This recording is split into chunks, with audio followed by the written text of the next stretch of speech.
tú hablas de cómo esos pueblos originarios realmente su origen no está ni siquiera en América, sino que está en Asia Central. Y que, por tanto, si son originarios de un sitio, serían de allí. Al mismo tiempo que el término originario, ya he hablado en relación a un pueblo o a un sujeto, es problemático porque todo el mundo es originario del sitio del que nace.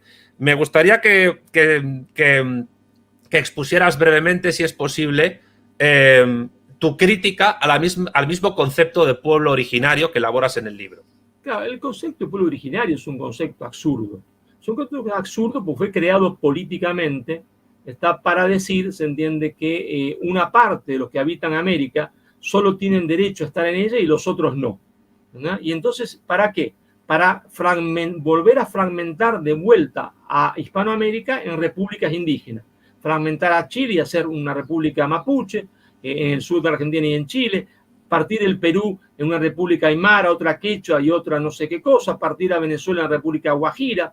Es decir, ¿por qué es absurdo? Muy sencillo, vamos a explicarlo con un ejemplo. Como decía Napoleón, un ejemplo vale más que 1000 libros. ¿Quién es más francés? ¿Los que son originarios de Julio César o los que son originarios, se entiende, de los galos? ¿No? Sería una historia de nunca acabar, porque entonces no son franceses los que son descendientes de los romanos. Entonces, no.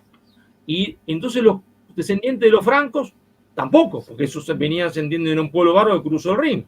Pero a su vez los galos eran celtas, no siempre vivieron ahí. Vivían en otro lugar de Europa y también invadieron. Y entonces, ¿cuál es el pueblo originario? ¿Verdad? Es un absurdo que lleva, se entiende, a un sinsentido, pero que tiene un sentido político. Se inventa el término para provocar una fragmentación de América Latina para destruir el concepto de mestizaje. Porque en realidad todos son mestizos, todos somos mestizos. España ya era mestiza. Es decir, yo vengo, se entiende, de Sicilia, que soy menos, se entiende, argentino que otro, se entiende, que viene de San Luis y que, se entiende, puedo tener un antepasado tehuelche o pehuem. No, soy igual de argentino, ¿está? Que el otro. Porque ese llegó un poquito antes caminando desde el Asia y a su vez ya se mezcló con españoles, ¿está? Entonces, el mismo concepto es un concepto erróneo, pero que tiene una finalidad política. La finalidad política es destruir Hispanoamérica, porque solo se aplica en Hispanoamérica. Si se aplicase en otro lugar del mundo, yo pregunto hoy, ¿está? ¿Quién es el pueblo originario de Egipto? Los coptos. Los coptos, entonces, si usamos el criterio ese, es el único pueblo originario de Egipto, porque eran los que hablaban la lengua de los faraones, invadido por los árabes. Entonces todos los árabes que están ahí se tienen que ir de Egipto porque son invasores, porque el único pueblo originario es el pueblo copto, que hoy está oprimido por la mayoría árabe. Bueno, es un absurdo, ¿está? Y entonces lo mismo podríamos decir, se entiende, en España. ¿Quiénes son los originarios? ¿Está?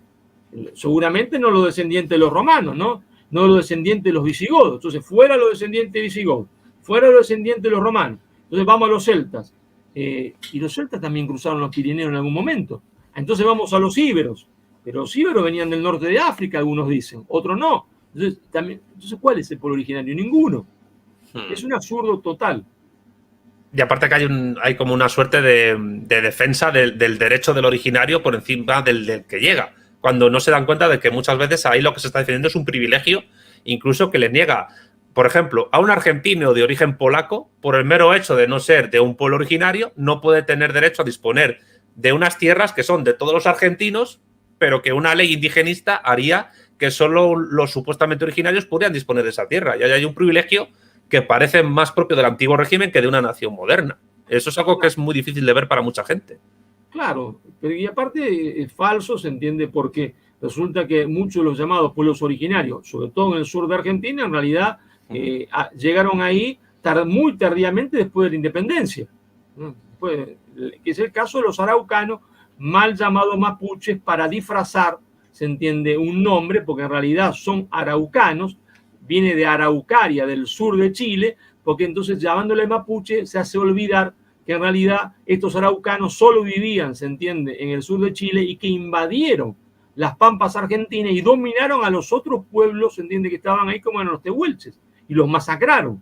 Entonces eran más originarios los tehuelches que los araucanos, pero claro, se lo pone todo con mapuche para hacer olvidar que en realidad era un pueblo invasor. Y resulta que ahora el pueblo invasor le dicen a los otros que tienen que irse de los lugares donde ellos también llegaron tarde. Es un absurdo completo.